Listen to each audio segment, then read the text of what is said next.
One of the connections that Dwayne Davis gets through his association with Zip Martin is with Sean Puffy Combs. I'm going to disclose the facts as they are. The Tupac Shakur murder trial just took a seismic, terrifying turn when the presiding judge in Las Vegas began actively asking questions about Sean Diddy Combs being involved in a bounty to target Tupac. The entire case shifted overnight. News outlets reported that the trial took a drastic turn, moving the primary focus away from Dwayne "Keffe D" Davis and placing it squarely on Diddy. The judge grew intensely curious about a $1 million bounty and the long-lasting beef between Diddy and Tupac.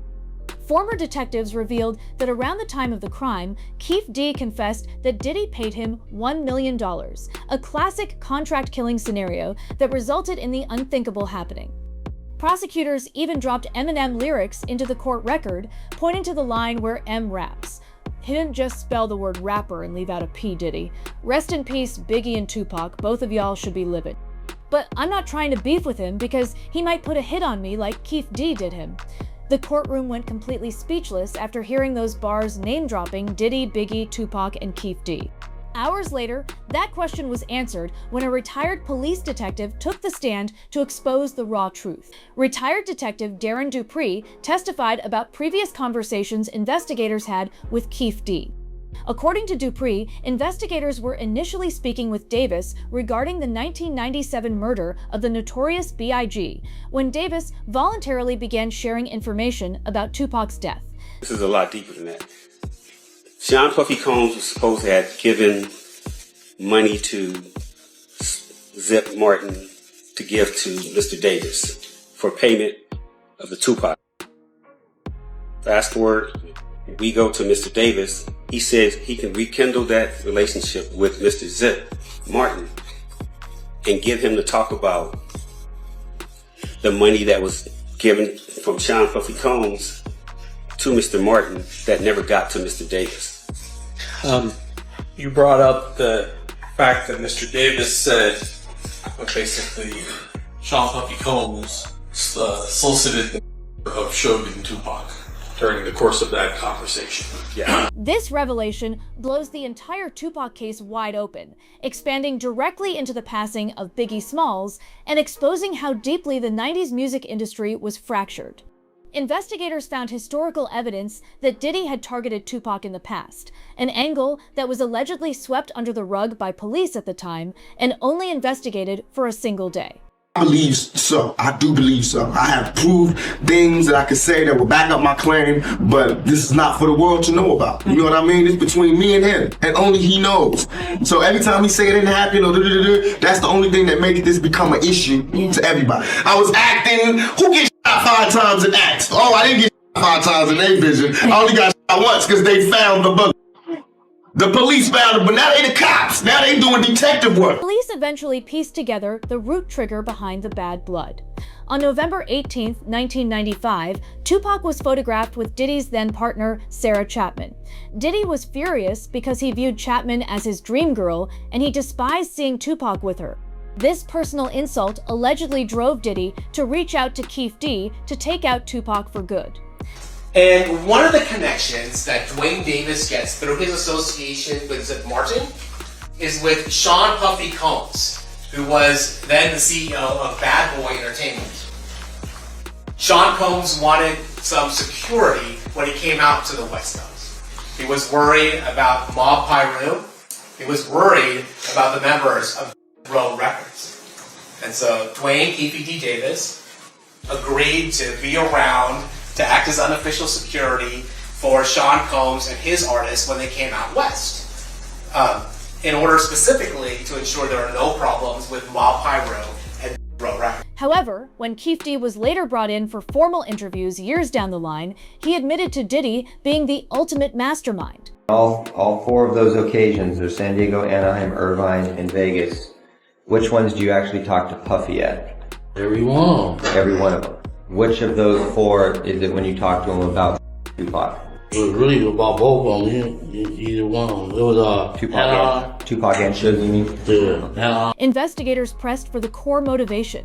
Why did Diddy want Tupac gone? Tupac was a shining example of everything that Diddy wanted to be, and he was that naturally. He was charismatic, he was sought after, desired, he was very well liked and a naturally likable person. He was charming, he actually had intrinsic talent, he was a star. He was what Diddy tried to force his way into becoming. Diddy, through force, through manipulation, through fear-mongering, tried to become loved and adored and liked. But all he could manage is like a twisted clone of that he was able to garner through fear. It's a dynamic 50 Cent has famously called out for years, once even joking darkly about it on stage before catching himself and blaming his therapist. I hate when they leave me to talk because I always say the wrong thing. I always say the wrong thing.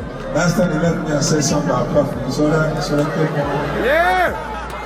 I gotta stop doing that. I've been talking to a therapist to try to help me with the I'm saying. I said crazy with my mind for no reason. No reason. Oh, wait, maybe I said it about Puffy because he got Tupac killed. Meanwhile, new courtroom testimony from former officer Gary Dale painted a vivid picture of Tupac's final moments. Dale rode in the ambulance with Tupac after the September 1996 shooting, asking the rapper multiple times who shot him. Tupac never gave up a name, responding, "No, we'll take care of it."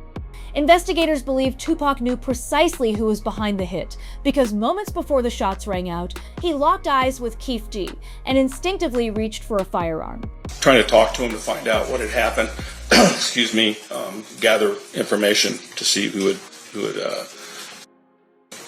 Did you wind up riding anywhere with Mr. Shakur? Yes, I rode to the hospital in the ambulance with him.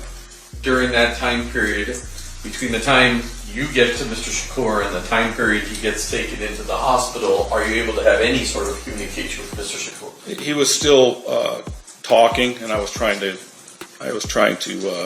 convince him to tell me the name of whoever his assailants were. And did he ever respond? Yes, he responded, no, we'll take care of it. Something like that. No, we'll take care of it, something like that. According to Keffe D, as his white Cadillac pulled up alongside Suge's BMW, Tupac looked right at them and started reaching. You said that as you're driving up towards the BMW, with Suge driving and Tupac in the passenger seat, and you said that Tupac pulled out a... It looked like he was reaching, yeah. Yeah, it did. Okay. Yeah. Did you actually... No, once he got the reaching, I got the ducking. So someone from your car started at Tupac. Tupac knew Keffe D and Diddy were linked, which is why he panicked when he saw them pull up. To understand the final night, you have to look at the spark. A Southside Crip named Orlando Baby Lane Anderson had snatched a death row chain from Trayvon Lane at a Lakewood mall. That act of disrespect ignited a fierce rivalry. Weeks later, on September 7, 1996, Tupac and Suge Knight attended the Mike Tyson match at the MGM Grand. After the fight, they spotted Orlando in the casino lobby and a massive brawl broke out. Once security broke it up, Tupac went to change his clothes, but that window gave Orlando time to tell his uncle, Keffe D, that Tupac had jumped him. Keffe D saw it as the ultimate opportunity. And in that white Cadillac, before the occurs, Dwayne Davis explains that the driver is Terrence T. Brown. In the rear driver's side is DeAndre Dre or Big Dre Smith. In the rear passenger side is Orlando Baby Lane Anderson.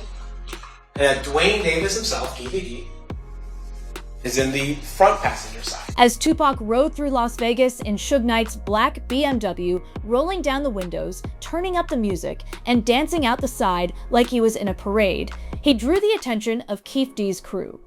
They cruised the strip, spotted the BMW at the intersection of East Flamingo Boulevard and Koval Lane, pulled alongside it, and opened fire. Beyond Diddy and Keffe D, massive questions surround Suge Knight. It is widely believed Suge had his own heavy motives, specifically that he was siphoning massive amounts of money from Tupac's earnings. Tupac's own father later spoke out, expressing deep regret and noting that Tupac was planning to leave Death Row Records to go solo once his contract was up. Suge stood to lose a massive cash flow. Furthermore, despite rising street tensions, Suge provided zero security for the Vegas trip. Today, Suge adamantly refuses to testify in the trial, warning that dragging him into it will hurt whoever tries, largely as he protects his path toward a potential 2034 parole.